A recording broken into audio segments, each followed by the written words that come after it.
Bonsoir à tous, il est 19h, voici les titres de votre journal. 31e édition de la foire de la production nationale inaugurée par le président de la République Abdelmajid Tebboune, une édition placée sous le thème « L'entreprise productrice, base de la croissance et du développement économique ». 580 exposants y participent.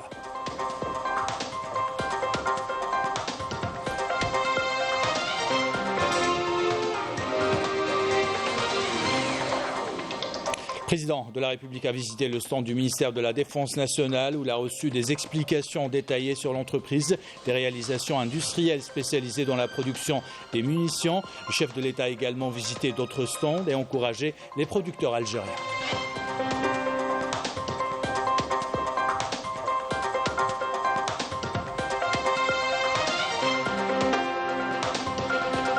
Du 29 février au 2 mars prochain, notre pays accueille le 7e sommet des pays exportateurs de gaz. Nous revenons sur le choix de notre pays et les défis énergétiques auxquels le monde fait face.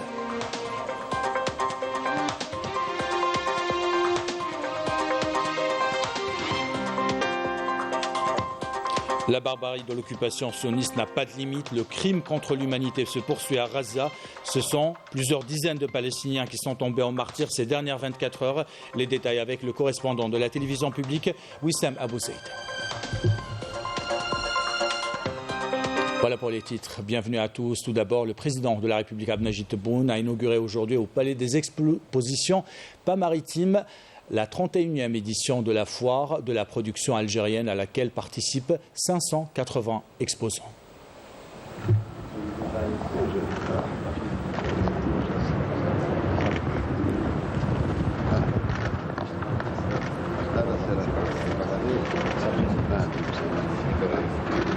السيد رئيس الجمهورية.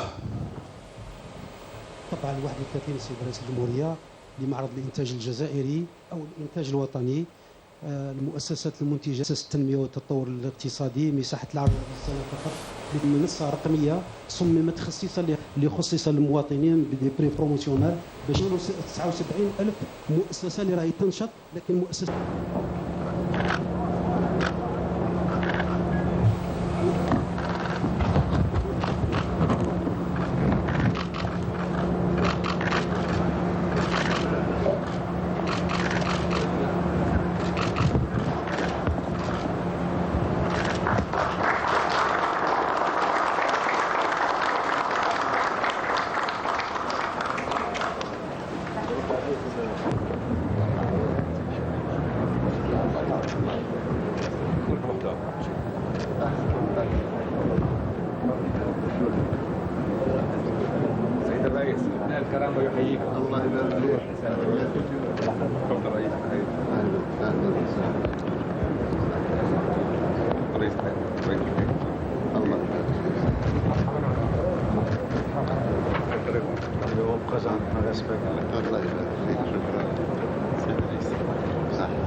Le président de la République, chef suprême des forces armées, ministre de la Défense nationale, s'est arrêté longuement au niveau du pavillon central qui abrite le stand du ministère de la Défense nationale, où il a reçu des explications détaillées sur l'entreprise, des réalisations industrielles spécialisées dans la production des munitions.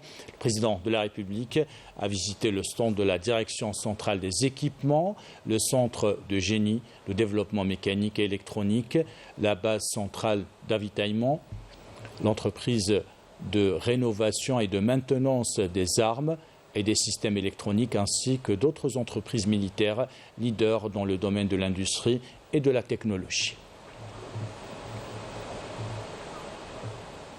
Le président de la République a reçu également des explications sur les capacités de production et de développement que connaissent les industries militaires par le biais des différentes unités à travers le pays. Il s'est également arrêté devant les perspectives de l'industrie militaire et son apport au parcours du renouveau économique que connaît notre pays. Le président de la République a visité au niveau du pavillon central le stand de plusieurs entreprises nationales, à l'image du complexe sidérurgique Tossiali, où il a reçu plusieurs explications relatives au développement de la production au niveau du complexe, insistant sur l'intérêt accordé par l'État à ce domaine, notamment dans le but de la production au niveau de la mine de Garage Bilat.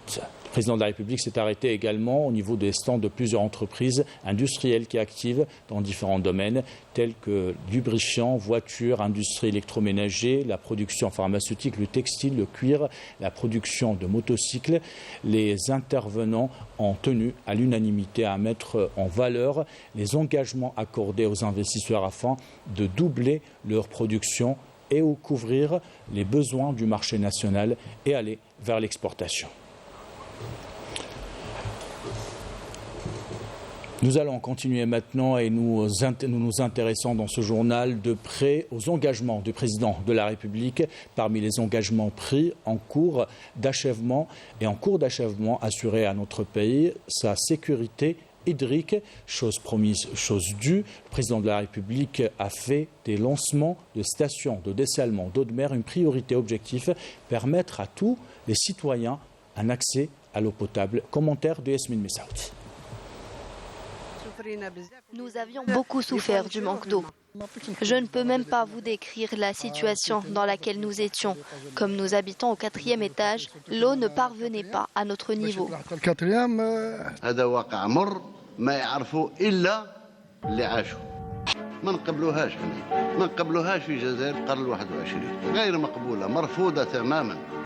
C'est pour mettre un terme au calvaire des Algériens dû au stress hydrique que le président de la République, Abdelmadjid Tebboune, a prévu dans son programme la réalisation de 5 grandes stations de dessalement d'eau de mer, d'une capacité de production de 300 000 m3 par jour. C'est dans cette perspective qu'il a procédé le 5 juillet dernier à la pose de la première pierre de la station de Cap Djenet et celle de Fouka 2.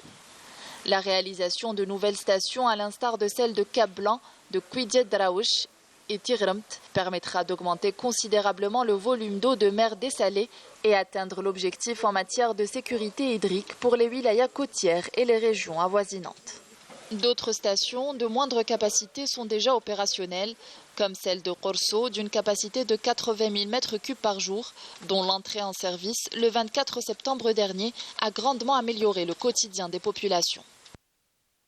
Depuis la mise en service de la station, ça s'est beaucoup amélioré. Nous avons accès à l'eau potable un jour sur 2. Avec l'ouverture de la station de Cap Djenet, nous avons maintenant accès à l'eau potable. Et pourtant, nous habitons dans une zone reculée.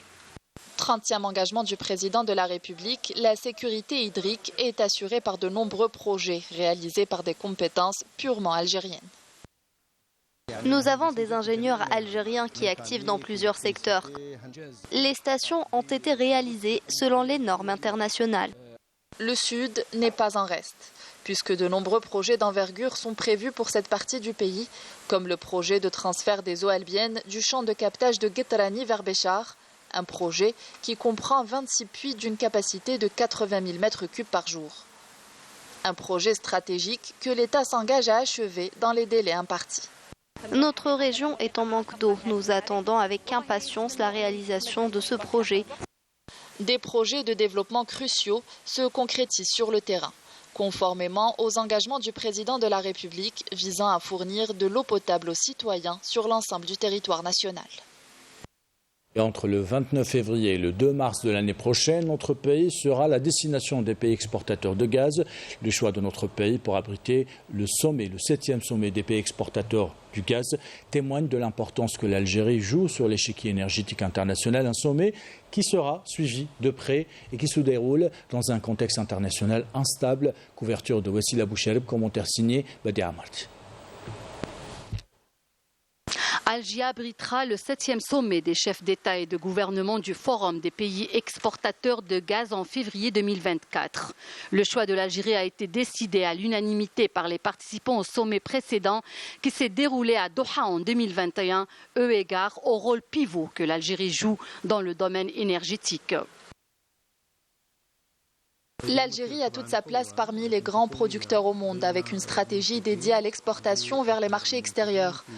Vous savez que l'Algérie a connu l'année dernière une grande demande en gaz émanant de l'extérieur, notamment l'Union européenne. شفنا أن الجزائر مثلا في المراحل السابقة السنة الماضية كان طلب كبير موجود بالنسبة للاتحاد الأوروبي. Le secrétaire général du Forum des pays exportateurs de gaz, Mohamed Hamel, a expliqué que le fait que l'Algérie abrite ce sommet est une preuve palpable du grand rôle qu'elle joue au sein de cette organisation. مفوضة الاتحاد الأوروبي تحاول. La Commission de l'Union européenne appelle au soutien de l'Algérie dans l'exploitation des champs gaziers découverts pour alimenter l'Union européenne. L'Algérie est un partenaire stratégique pour l'Europe.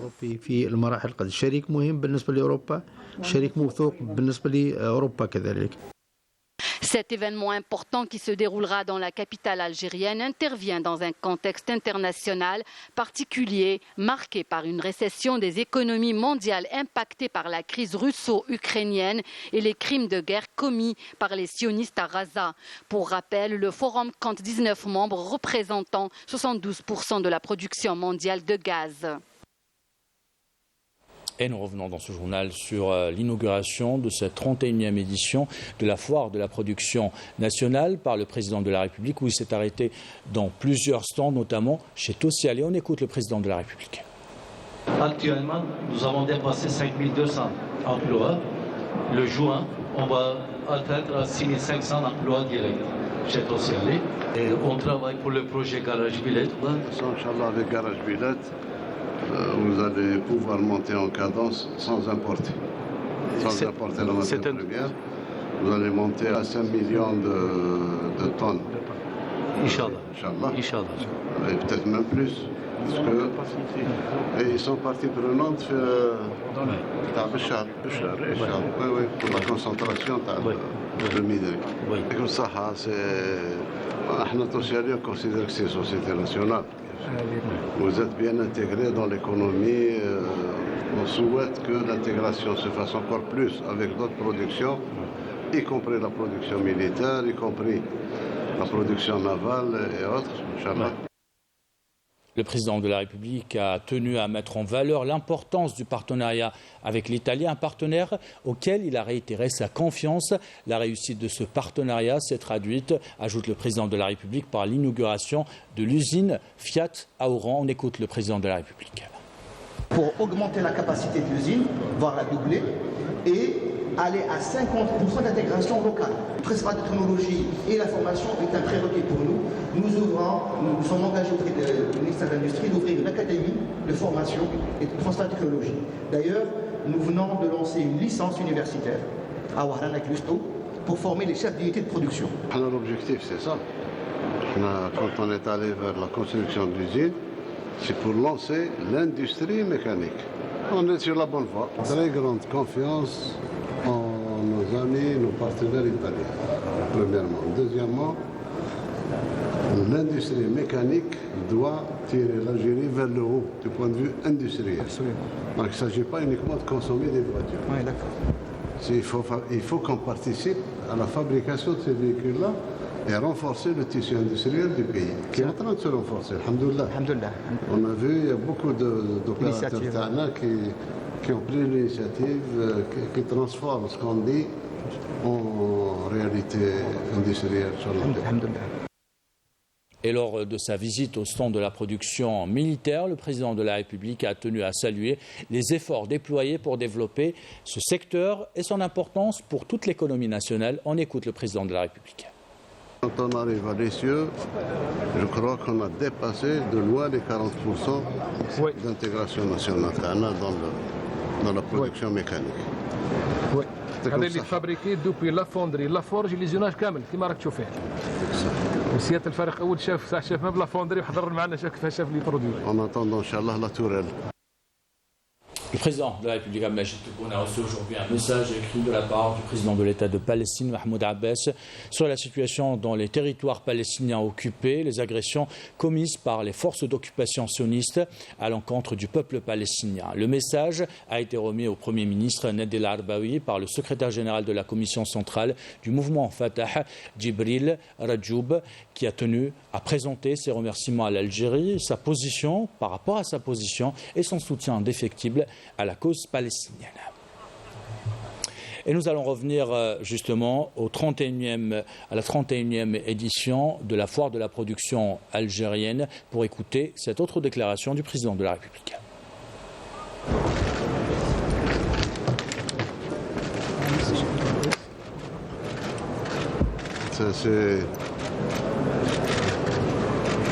يشبه البرونينغ.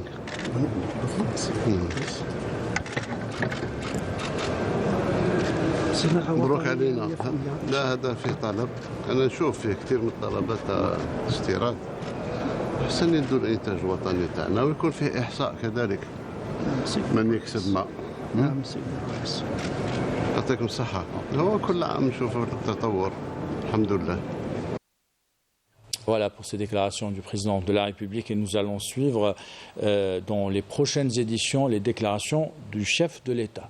Dans l'actualité de ce jeudi, le membre du Conseil de la Nation a adopté aujourd'hui à l'unanimité le texte de loi de finances pour l'exercice 2024 qui prévoit des dépenses de plus de 15 milliards 275 millions de dinars dont 18% destinés à l'investissement public. Le texte a été adopté lors d'une plénière présidée par Salah Koudjil, président de la Chambre haute du Parlement, et en présence du ministre des Finances et de la ministre des Relations avec le Parlement.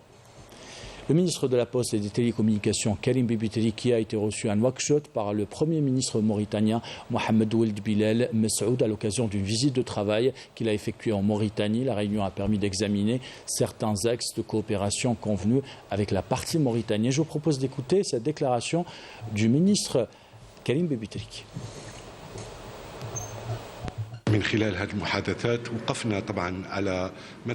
Cette rencontre nous a permis d'examiner le plan de travail et le taux d'avancement des projets d'infrastructure, des technologies de l'information et de la communication. Elle nous a permis également d'examiner certains axes de coopération convenus avec la partie mauritanienne en sus des initiatives et des projets à même de concrétiser la forte volonté politique des dirigeants des deux pays.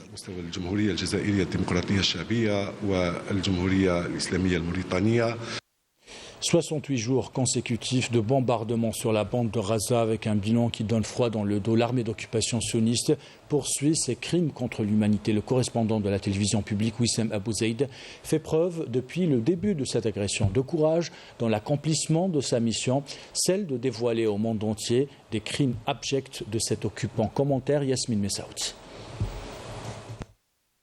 L'armée d'occupation sioniste continue de mener une offensive intense contre le peuple palestinien, n'épargnant aucune région. Au moins 10 Palestiniens sont tombés en martyrs dans une incursion de l'armée de l'occupation sioniste dans le camp de réfugiés de Jenin, en Cisjordanie occupée. Selon un responsable médical palestinien, l'armée d'occupation sioniste a ordonné l'évacuation sous 4 heures de l'hôpital Kamel Adwan dans le nord de la bande de Gaza, qui représente le seul établissement de santé encore en activité dans la région. Selon notre correspondant sur place, Wissem Abou Zaid, aucune zone n'est sécurisée. En particulier à Rafah, où des milliers de réfugiés palestiniens se retrouvent à même le sol, exposés aux intempéries et aux conditions climatiques difficiles.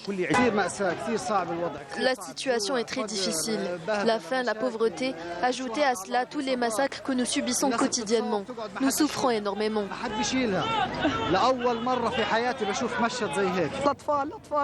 Les enfants sont les plus grandes victimes. Ceux qui survivront garderont des séquelles à vie. Les Gazaouis se retrouvent aujourd'hui confinés dans moins d'un tiers de leur territoire d'avant l'agression, ce qui rend difficile pour eux de maintenir leur résistance face à l'agression impitoyable d'un ennemi qui semble indifférent au soutien de 153 pays en faveur de la résolution de cessez-le-feu des Nations Unies. Et on termine ce journal avec du foot. La 10e journée de Ligue 1 prévue ce week-end devrait être favorable au leader, le MC Alger, à domicile face à l'USM Khenchela, alors que le CR Belouizdad et l'USM Alger vont replonger dans la compétition nationale après 3 matchs. Les détails avec Saïd Fallaka. 4 matchs sont programmés ce vendredi pour le compte de la 10e journée de Ligue 1. À Constantine, le CSC local recevra la JS Kabylie dans une affiche qui s'annonce indécise et ouverte à tous les pronostics. Les Canaries, qui restent sur 2 victoires de suite, aspirent à préserver leur série d'invincibilité, alors que le club constantinois, devant son public, tentera d'aligner un nouveau succès à domicile. Engagés exclusivement en compétition africaine interclub durant les 3 dernières semaines, le CR Belouizdad et l'USM Alger vont replonger en Ligue 1 en défiant respectivement la Lanterne Rouge, l'ES Benaknoun et le MC El Bayad. Le Chebeb partira largement favori face à l'ESBA qui n'arrive toujours pas à gagner. Mais l'USMA aura fort à faire face au MCEB, 2e meilleure équipe à domicile avec 12 points pris sur 12 possibles. Les Rouges et Noirs sont d'ores et déjà avertis. Beau match en perspective, celui qui opposera l'ASO Chlef au Paradou AC au stade Mohamed Boumezrag. Si l'ASO abordera cette rencontre pour préserver sa bonne dynamique du moment, le PAC, lui, tentera de se racheter après sa défaite dans le derby face au MCA. Et justement, samedi, le Mouloudia d'Alger, leader incontesté du championnat, dans l'attaque carbure à plein régime avec 26 buts inscrits en 9 matchs, partira largement favori dans son entre du 5 juillet face à l'USM Khenchela. Les Verts et Rouges, devant leur public, vont tenter d'enchaîner un 8e succès de rang. Mais attention de prendre à la légère cette équipe Khencheli qui a repris goût au succès en battant le week-end dernier El Bayad après une longue période de doute. La JS Saoura, dauphin du MCA, recevra pour sa part le NC Magra avec l'intention d'aligner une 2e victoire de suite après celle décrochée samedi dernier chez le promu l'US Souf. Le NCM, dos au mur après 3 matchs sans succès, est appelé à sortir le grand jeu pour espérer repartir avec un bon résultat. Dans le bas du tableau, le MC Oran est appelé plus que jamais à se remettre en question en visant la victoire à domicile face à l'US Biskra. Avec un seul succès en 7 matchs, la formation oranaise n'a plus droit à l'erreur et devra impérativement l'emporter pour quitter la zone rouge. L'USB, quant à elle, abordera ce rendez-vous pour aligner un 5e match sans défaite. Enfin, l'US Souf recevra l'ES Sétif avec un seul mot d'ordre, gagner pour quitter la position de premier relégable. Toutefois, les statistiques ne sont pas à la faveur de l'USS, qui n'a pris qu'un seul petit point sur les 15 possibles à la maison. Et ainsi va l'actualité, c'est la fin de ce journal. L'équipe de la rédaction qui l'a préparé, l'équipe technique qui l'a réalisé, vous remercie de l'avoir suivi. Merci pour votre fidélité. Belle soirée.